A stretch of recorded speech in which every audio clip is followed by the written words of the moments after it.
Bonjour. Voilà. Moi, je voudrais vous raconter. C'est vrai que depuis pas mal de temps, je fantasme énormément sur une ex-petite amie que j'ai eue Oui. et que c'est la seule C'était la seule qui arrivait à me faire éjaculer en 3 secondes. Voilà. C'est quand elle me faisait une fellation, c'était vraiment. Je perdais tous mes moyens et c'est vrai qu'aujourd'hui, quand une femme me fait une fellation, je m'imagine toujours qu'elle soit elle Oui, qui oui. me fait cette fellation. Et ça marche, j'imagine.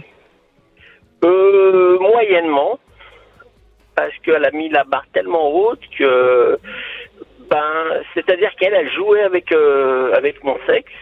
Et qu'avec les prétendantes, je trouve pas qu'il y a un jeu. Je trouve que c'est plus mécanique. Oui, mais si vous arrivez vraiment à revivre votre fantasme, donc que ce soit elle, normalement, ça doit vous aider à arriver, ça doit vous exciter et donc arriver plus vite au plaisir. Vous voyez, Oui. c'est l'intérêt du fantasme. Là, on est réellement dans l'intérêt du fantasme excitatoire qu'on met en place alors qu'on n'est pas avec une partenaire qui correspond complètement à notre fantasmatique.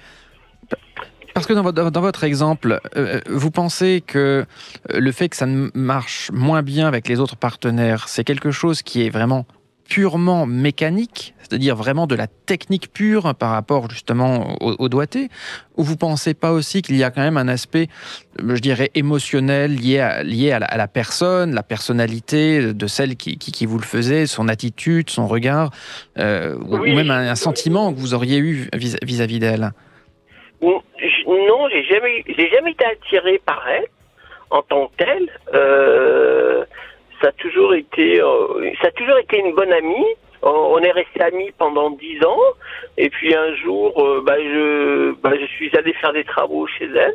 Et puis, ça a fini. On a fini à faire l'amour. Et c'est vrai que le fait qu'elle m'ait, on va dire, joué avec mon sexe, Oui, ça vous a emporté. Vous avez eu une jouissance très rapide et très forte. Mais ça, c'est une chose qui s'est passée, que vous avez maintenant tendance à fantasmer. Alors, le danger de tout ça, c'est que plus vous allez vous braquer, enfin vous fixer sur cette expérience-là, plus vous risquez de trouver tout le reste fade.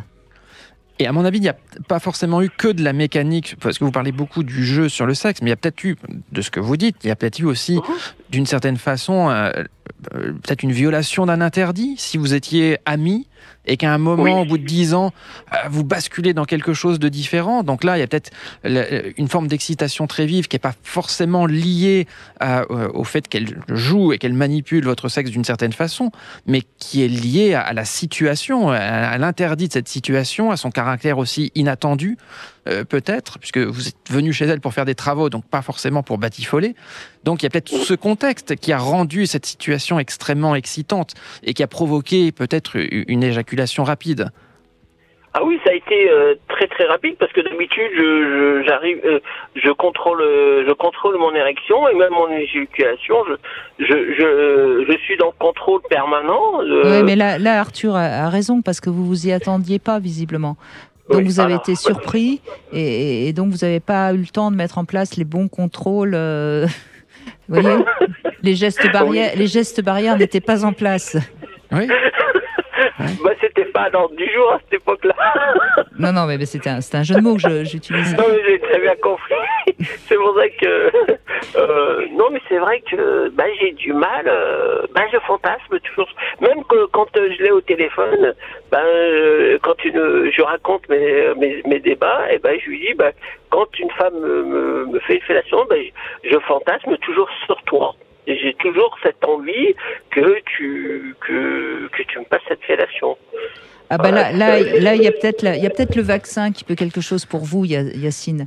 Vous allez la revoir et vous allez lui redemander de vous faire une fellation. Et là, vous verrez si ça fonctionne à nouveau ou pas. Et vous serez peut-être définitivement vacciné. Parce que j'ai l'impression quand même que ça tourne un peu à l'obsession, votre truc. Assez, oui, assez, oui.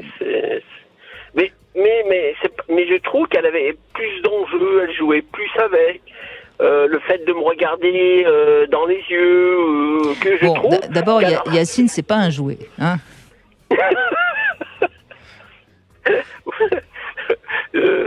Mais j'aime bien jouer. Je suis quelqu'un qui adore jouer et fantasmer énormément. Et si j'ai pas ça, je peux pas jouir. Alors, ce que vous pouvez peut-être faire avec vos partenaires actuels, c'est jouer à ce que votre sexe soit quelqu'un à part entière et qui parle.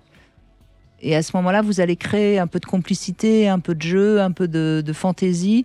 Et ça va peut-être vous permettre de retrouver ce que vous avez l'air d'apprécier, enfin ce que vous avez apprécié avec cette ex. Vous voyez ce que je veux dire ? C'est votre sexe qui parle et vous parlez à sa place. Et peut-être que si vous avez une femme qui est pas coincée, elle va jouer le jeu et ça va créer quelque chose d'un peu plus ludique. Parce que j'ai l'impression que ce que vous reprochez aux femmes qui vous font des fellations, c'est que c'est trop sérieux. Oui, voilà. Voilà, c'est trop sérieux. Et j'aimerais que ça soit, disons, dans le jeu, dans quelque chose qui est un jeu. J'adore jouer. C'est vrai que c'est ma motivation personnelle de jouer. Et je retrouve pas ça avec les autres. Mais là, effectivement, vous pouvez l'aider. Et l'idée de Brigitte, ça permet justement de l'aider et de l'aiguiller sans que ce soit vraiment vous, puisque en fait, c'est votre organe qui s'exprime. Je vais essayer. Et puis, je vous rappellerai, je vous dirai ce qu'il en est. Oui, je vais bien essayer. Ouais. Oui, essayez. Et puis, ça va permettre aussi, comme vous allez le faire parler, votre sexe, puisque là, c'est pas vous qui avez la bouche pleine, hein, vous allez pouvoir revenir dans le réel et vous éloigner un peu de ce point de fixation qui, à mon avis, nuit à vos relations actuelles, il me semble. Et qui, en plus, n'était, encore une fois, peut-être pas vraiment lié à cette personne que vous avez peut-être, a posteriori, un petit peu idéalisée, ainsi que ce qui s'est passé, mais qui, encore une fois, était peut-être aussi lié à la spécificité du contexte et à l'interdit du contexte, qui peut avoir vraiment un impact fort sur votre excitation, même de façon inconsciente, même si vous n'en étiez pas forcément rendu compte que cette excitation était liée à ce contexte. Voilà, Yacine, à suivre. Ah, ok, je vous tiendrai au courant. Merci.